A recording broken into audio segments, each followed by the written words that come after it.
Don't you see me? Don't you see me, guys? I'm here. This is Dubai. This is Dubai. Okay? Okay?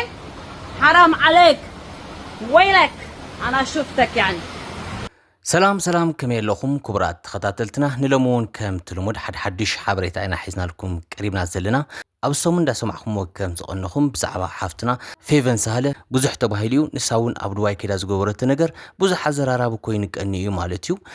كم تزفلت أبو زحات هجرات علم سنة ويان نبسهم كيلوم حبرت السب أب محجاز أبي استواج يوم زبركتو أبي ارتراجن بانصاريو سنة ويان كاب هزبي حجز كحتو لمديو نبزح حفتنا كلمة سكلنا دما أبدواي أب حدا نا يوتيوب أويان بيت مقبي آتيا بليعة ستيا حساب 7 درهم كتكفل كم زي خالت بز مخنيات دما باسبورتان نبرتان كتتحزو تجديدا مالتيو افت فيديون كم زرأخمو نبرتي زي موليسخم لي باسبورتي زي موليسخم لي ابلايف اتيه كقال حكمي تبل نيرا مالتيو كاب ابكال فيديوون بجاهم حجزني كتبل تسميعيا مالتيو كابزو توسخون اذا حفتنا كاب سبايا كم استفلاليتن غزيتي ناي استفلالي ولفتاتن كوينا كم زلاو طعنا اون كم تزدله كم زي خونن ناي كولاليت حمام كم زلوان እዚ ድማ ተወሳሲኹ ናይ ስነ ኣምሮ ጸገም ከም ዝፈጠረላ እየን ብዙሓት ዝዛረብ ዘለው እዛ ሰብ ጅግና ኣብ ሓቂ ግን ድማ ኣብ ሓቃዊ ህይወታ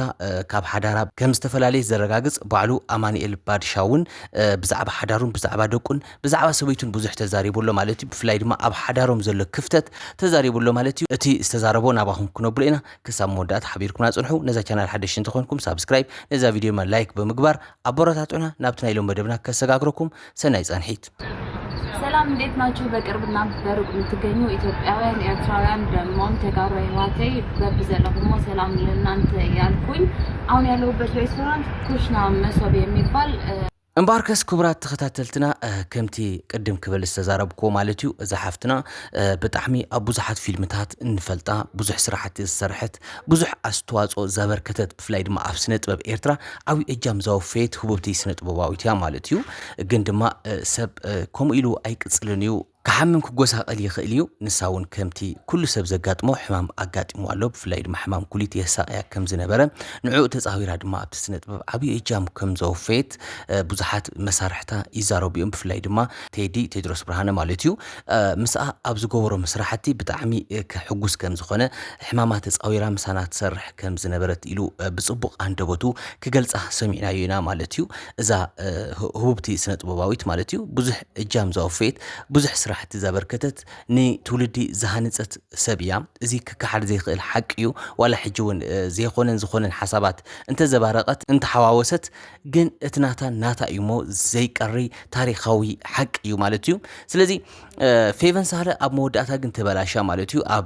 دبي كيدا زغورت ነገር بتعم زحزنيو اب اسمران كلا برغص ناي سن عمر حمام نيروا فودو ماي صلوت تخيد نيرا جن اتماي صلوت بزح سلازي فوسا ناب هوسبيتال ቅድስት ማርያም ናይ ስነ ኡምሮ ሕሙማን ኣቱሉ ሆስፒታል ኣትያ ነራ ኣብኡን ብዙሕ ጸኒሓ ግን ድማ ለውጥ ከተምጽኣይ ከኣለትን ብፍላይ ድማ ምስቶም ዝብኣሶም ክብር ዝበለ ናይ ስነ ኡምሮ ሕማም ዘለዎም ምስኦም ተሓዊሳ ክትነብር ብዙሕ ስለ ዘይተፈቀደላ ከተመሓሽ ክትኽእል ተባሂሉ ካብቲ ሆስፒታል ናብ ገዛእ ንኽትኸይር ተገይሩ ማለት እዩ ዝብኣሰ ከይብእሳት ሕማም ማለት እዩ ስለዚ ናብ ገዛእ ምስ መጸት ብዙሕ ኣማሓሻ ነራ እያ ኣማሓሻ ነራ እቲ ናይ ስነ ኡምሮ ሕማማት ተማሓይሽ ተባሂሉ ፍቃድ ተባሂዋ ነይሩ ናብ ደስ ብላ ክንቀሳቀስ ስራሑን ክሰርሕ ማለት እዩ ናብ ዱባይ ምስ መጸት ግን ኣብ ዱባይ ድማ በቲ ኩነታት ኣየር ምቅያር ይመስለኒ ኣብ ዱባይ ምስ መጸት ብዙሕ ሽግራት ያ ፈጢራ ኸይዳ ማለት እዩ ብጣዕሚ ኣትንቀሳቀሳ ኣብ ዱባይ ዜራታ ኣነ ዱባይ ብዙሓት ቪድዮ ወጽለው ግን አቡ ብጣዕሚ ዘሰኩፍ ነገራት ንምዝራቡን ዝኸብዱ ነገራት ብፍላይ ንኤርትራውያን ዘቃሉ ጽርፍታት በመጽራፍ ኤርትራውያን ስድታት ይኹም ዳበለት ክትዛረብ ሪኹም አፍት ቪድዮ ማለት እዩ እዚ ሙድጋማ የለን ፌቨን ሳለ እዚ ክትዛረብ ዝገበራ እንታይ እዩ ፍላይ ድማ ኣብ ሓበሻ ኣብ ኤርትራውያን ከምዚ ላ ክትጻረፍ ዝገበራ እንታይ እዩ እንተልና ድማ ኣብ ዱባይ ኣብ ሓደ ናይ ኢትዮጵያውያን ቤት ምግቢ ኣትያ ነራ ማለት እዩ ኣብኡ ሪኹም እንትኾንኩም ቡና እንዳ ቀድሕት ገለላ ቪድዮ ማለት እዩ ኣብታ ስክሪን ከም ትሪእዋ ዘለኹም ንዓ ነታ ቪድዮ እቲ ቡና ዝፍልሓሉ ቦታ ኮይና ኮፍ ኢላ ክሰርሕ ከላ በሊዓ ሰትያ እያ ልዕሊ 7 ድርሃም حساب كتكفل كم زي خالت يقلص مالتيو اتوم سبات انت يقولوا لعلي 7 درهم حساب مصيوا نعو كتكفل اي كالتين በዚ ምክንያት ድማ ንብረታ ሒዛቶ ዝነበረትን ፓስፖርትን ተታሒዙ ስለዚ ነዚ ምስተተሓዘ እያ ነዚ ንብረታን ፓስፖርታን ምስተተሓዘ እያ ነዚ ፀርፊ እዚ ክትፃረፍ በቂዓ ማለት እዩ ኣብቲ እንታይ ይብሉ እቶም ሓበሬታ ዝሃቡና ማለት እዩ ኣብቲ ናይ ኢትዮጵያ ቤት ምግቢ ማለት ኣብቲ ናይ ኢትዮጵያ ቤት ምግቢ ኤርትራውያን ዝሰርሑ ነይሮም እቲ ማናጀር እውን ኤርትራዊ ኢሎሞ ስለዚ ንሱ ስለዚ መንጠላ እዩ ኤርትራውያን ስደተኛታት ተኸሚላ ክትዛረብ በቂዓ ማለት እዩ ስለዚ ብዙሓት ሰባት እንታይ እዮም ዝብሉ ብ7 ድርሃም ብፍላይ ድማ ኣብ ዱባይ ዝነብሩ ኤርትራውያን ዝፈልጥዋ ማለት እዩ በቀረባ ኣብቲ ቦታ ዝነበሩ 7 ድርሃም ክትከፍል ስለዚ ከኣለት ንብረታን ፓስፖርታን ተታሒዙ ንብኡ ምክንያት እያ ድማ ትፃረፍ ነይራ ማለት እዩ ሕጂ ንብረተይን ፓስፖርተይን ተዘይሂብኩምኒ ላይቭ ወፅአ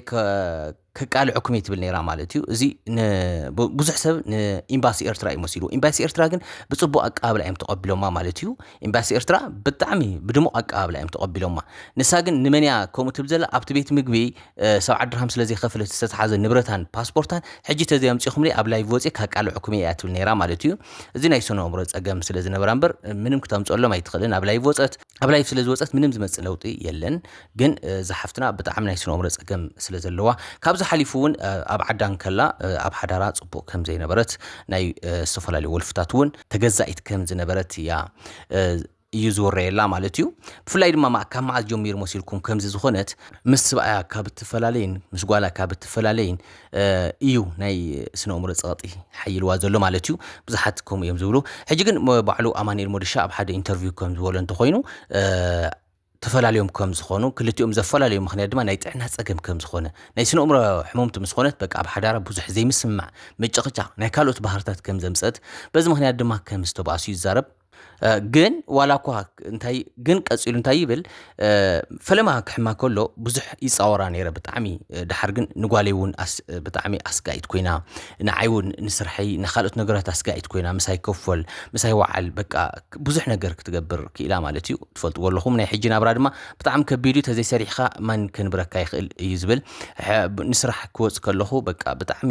ገዛ ተበላሽዩ ካልእ ነገር ኮይኑ ይፀንሐኒ በዚ ምክንያት ኢና ተበላሽና ድሕር ሕማማ በቃ ናብ ስድራ ከይዳ ስድራ ድማ ናብ ማይ ጸሎት ናይ ካልእ ሆስፒታላት ክንገላትዑ ጸኒሖም ማለት እዩ ሕጂ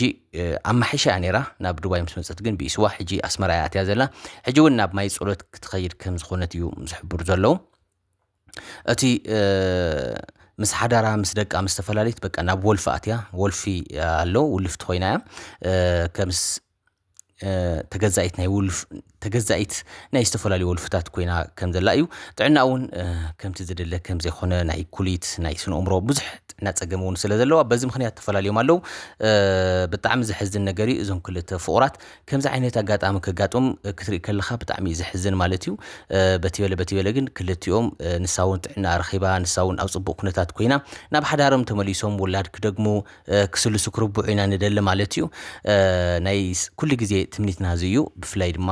ሓፍትና ፌቨን ሳለ ጥዕና ክምለሰላ ካብ ልቢ ክንጽልይ ግባእ ኩልኹም ተኸታተልትና እውን ጸሎትኩም ኣበርትዑ በጃኹም እዛ ሓፍትና ናብ ስራሕ ተመሊሳ ከምቲ ልሙድ ዝኾነና ናብራ ከምቲ ናይ ቀደም ናብራ ክትምለስ ማለት እዩ እምበኣርከስ ክቡራት ተኸታተልትና ናይ ሎም መደብና ነዚ መስል ነይሩ ክሳብ ብኻሊ መደብ ንራኸብ ሰናይ ቀን